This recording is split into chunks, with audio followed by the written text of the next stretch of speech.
Sans diplôme. Je suis devenu, je fabriquais les médicaments sans diplôme. La foi, audacieux. La foi, celui qui a la foi, il peut tout. La foi ouvre toutes les portes. Si tu as la foi, tu vas ouvrir toutes les portes. Et c'est pour ça que vous voyez les chrétiens comme ça, mais je dis, quand vous devez faire fonctionner votre foi. Si tu es au chômage, c'est parce que tu as fait foi qui est au chômage. Même s'il n'y a pas de travail à la Martinique pour les autres, mais toi, il y a du travail pour toi. Alors, après, c'est tout.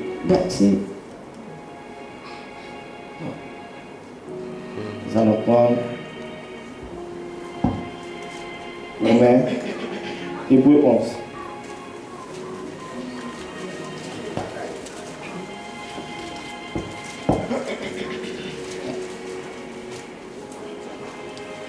Hébreux 11, verset 1. À toi et à toi. Or, la foi est une ferme assurance. Or, la foi est une ferme assurance des choses qu'on espère. Ça veut dire, la foi, c'est les choses qu'on espère parce qu'on ne voit pas. La foi, c'est ça.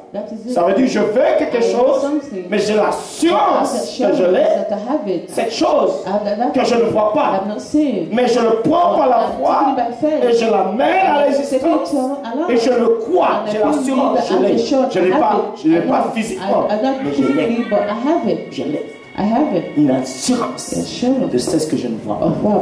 Parce que la foi, c'est l'invisible. La foi, c'est toute chose invisible. Qui, ma foi, ramène les choses invisibles.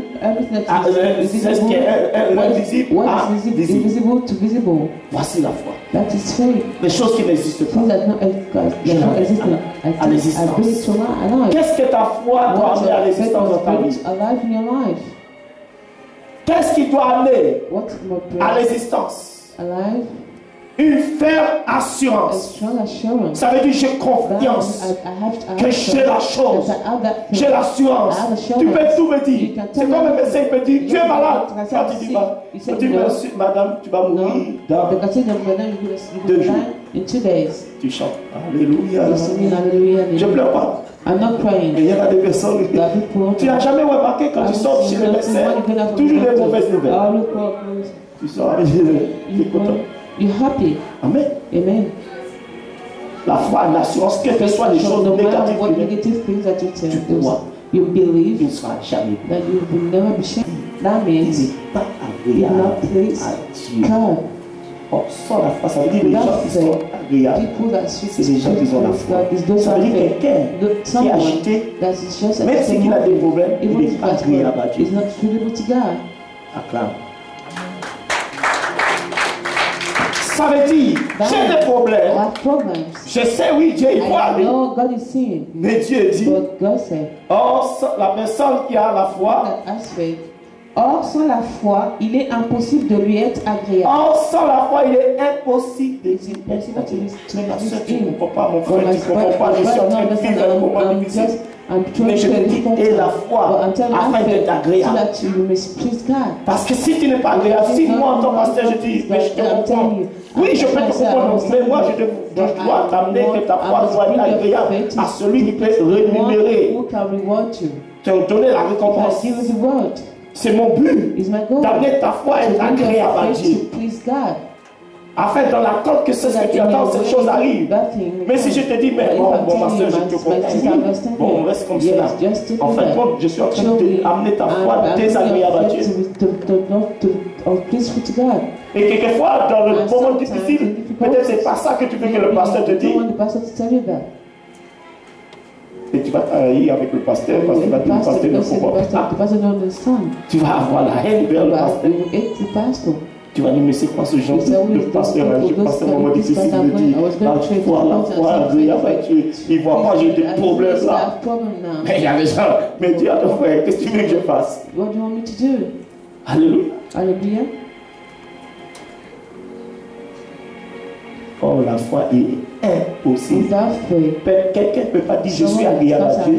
Oh, il n'a pas la foi. Impossible. Il est impossible d'être agréable à Dieu. De plaire à Dieu.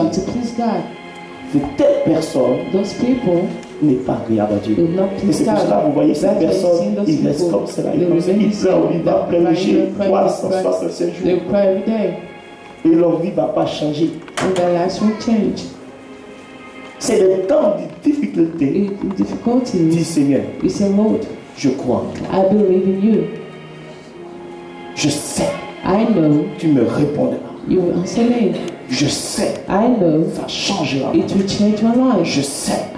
Je vais réussir. Or, sans la foi, il est impossible de lui être agréable. Car il faut que celui qui s'approche de Dieu croit que Dieu existe et qu'il est le rémunérateur. Parce que tu viens vers Dieu, mais tu ne crois pas que Dieu existe. Que tu t'approches vers Dieu avec assurance que Dieu existe, mon Père existe. Alors, s'il existe, si j'ai un Père, alors il va me bénir. Alors il va me donner. C'est ce que j'attends. C'est ce que je veux lui demander. Beaucoup approchent de Dieu, mais ils n'ont pas l'assurance que Dieu peut bénir.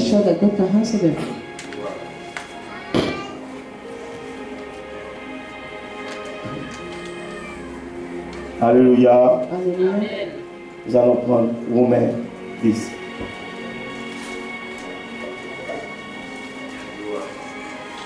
Je vais finir.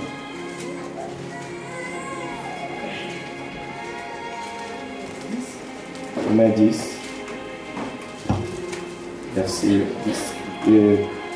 9 à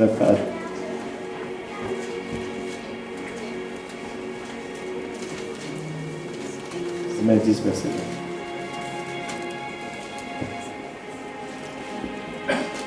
9. Si tu confesses de ta bouche le Seigneur Jésus, et si tu le crois dans ton cœur que Dieu l'a ressuscité des morts, tu seras sauvé. Tu seras, c'est ça la foi. Je confesse avec ma bouche. Je crois.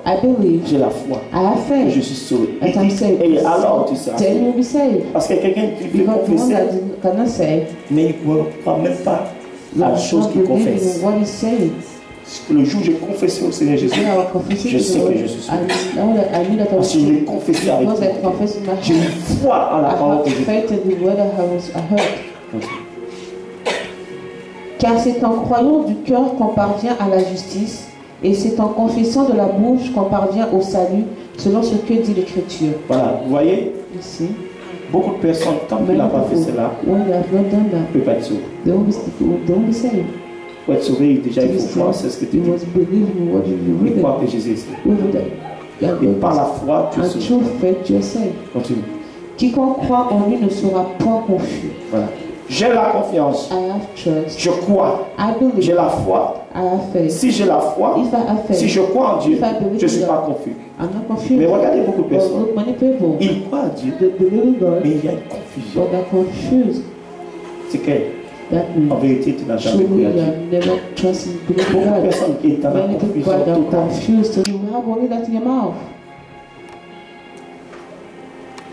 Qu'est-ce que tu écoutes? C'est pour ça que les chrétiens sont trop sages. Si moi je vois quelqu'un qui parle mal, je dis pas son mot. Il ne faut pas venir détruire ma foi. Vous êtes trop sage. Moi je dis non, il ne faut pas discuter avec moi. Va me murailler. Moi je ne vais pas détruire ma foi. Tu entends que des choses toute la journée, mais ta foi sera anéantie. Tu entends des choses toute la journée. Tu es dans le téléphone, tu es dans les mimiques, mais ta foi sera anéantie. Et leur foi, beaucoup de personnes, leur foi était anéantie. Tes oreilles et partout, tu écoutes n'importe quoi. Et tu veux que ta foi produise au moment que toi tu voudras. Tu auras des difficultés. Tu voudrais que ta foi produise quelque chose, mais ta foi était anéantie. Ta foi est anéantie, tu ne sais pas que tu auras besoin de ta foi pour le moment difficile. Et ta foi maintenant ne produira pas au moment difficile. C'est pour cela ta foi, tu dois le garder intact. Fais attention. Protéger cet arbre qui est la foi.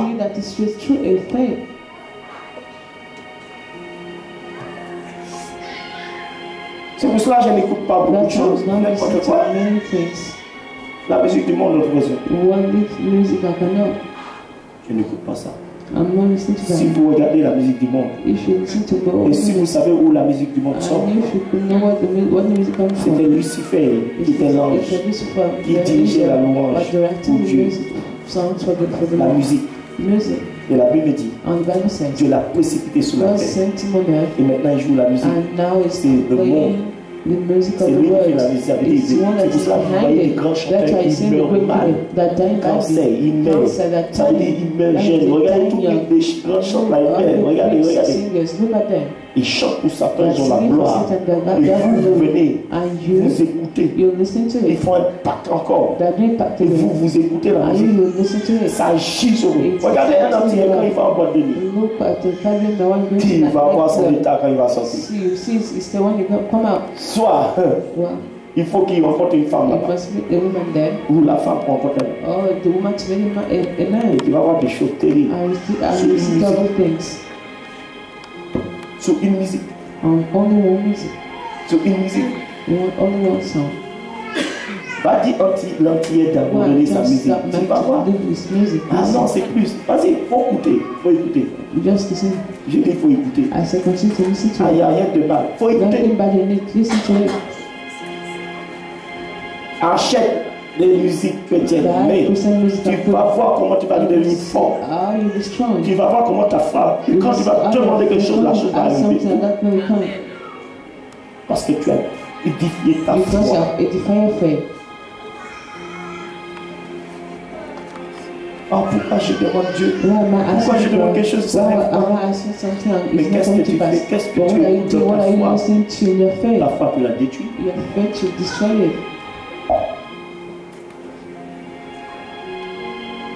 Avec quoi tu mélanges ta foi? Alléluia.